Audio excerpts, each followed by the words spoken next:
en moyenne, on dit qu'un récif est en bonne santé quand il y a 35% de couverture corallienne. Ça veut dire que si tu regardes comme ça sur 1 mètre, donc voilà, c'est 35% c'est des coraux vivants, on dit qu'il est en bonne santé. La moyenne ici dans le lagon à Tahiti, on est entre 10 et 15%. Donc déjà, vous voyez, on est bien en dessous des taux de bonne moyenne nationale, même internationale dans le monde entier. D'accord? Donc ça montre qu'il y a un problème. Là, on est à la Pointe des Pêcheurs, donc c'est une plage qui se trouve à Punavia. Et on est venu voir l'association Tamari Pointe des Pêcheurs.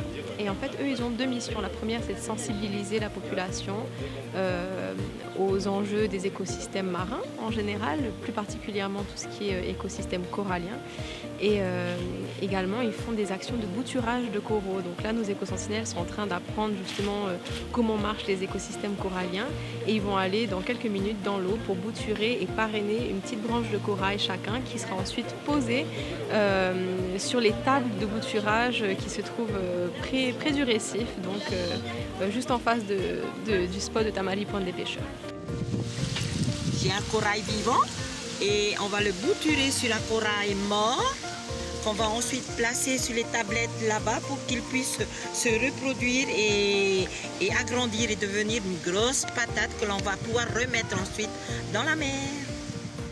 C'est super cool de voir qu'il y a des gens qui sont toujours motivés pour sensibiliser les autres, notamment pour le bouturage de corail, donc c'est super cool. On utilise ça comme support, donc c'est une épine d'oursin crayon, donc des Tuamotu, parce que vu qu'on a des petits trous là dans les tables, qu'on t'a dit pour poser le corail, on va venir fixer la bouture de corail vivant sur l'épine d'oursin, comme ça tu vois elle peut rentrer dans le trou, et avec le courant comme ça elle ne pourra pas bouger, elle va pouvoir bien se développer, et quand elle sera assez grosse et résistante, on va la retirer de la table, et on va venir la planter comme ça sur les massifs qu'il y a autour. On aura nettoyé les massifs avant et on va replanter. Et comme ça, les colonies elles vont pouvoir reprendre, etc.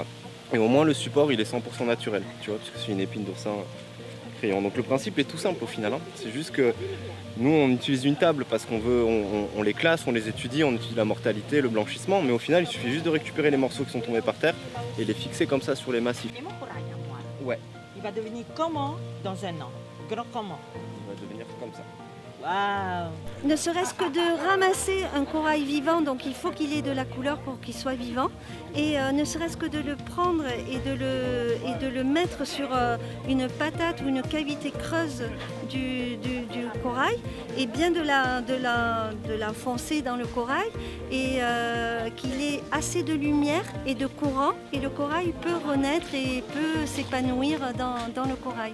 On peut déjà par nos actes aider un peu la nature et à se développer et à développer les branches qui sont cassées naturellement. Pouvoir trouver du corail tombé maintenant, je vais pouvoir le replanter à des endroits où c'est mort. Parce que ça, je ne savais pas que c'était possible de le faire manuellement, sans rien, avec 0 francs, juste en allant se promener. Oui, un message fort, les jeunes, travailler dans l'environnement. Si on ne fait rien pour l'environnement, on n'avancera pas. Hein. Nous allons rester dans ce qui représente vraiment notre vie. Merci d'avoir regardé cette vidéo. Si vous avez aimé, je vous propose de nous suivre sur notre chaîne YouTube ou encore d'aller chercher plus d'informations sur le réseau Éco-Sentinelle Heimatara au travers de notre page Facebook Teoranaho ou encore sur notre site internet www.teoranaho-fape.org. Merci, à bientôt!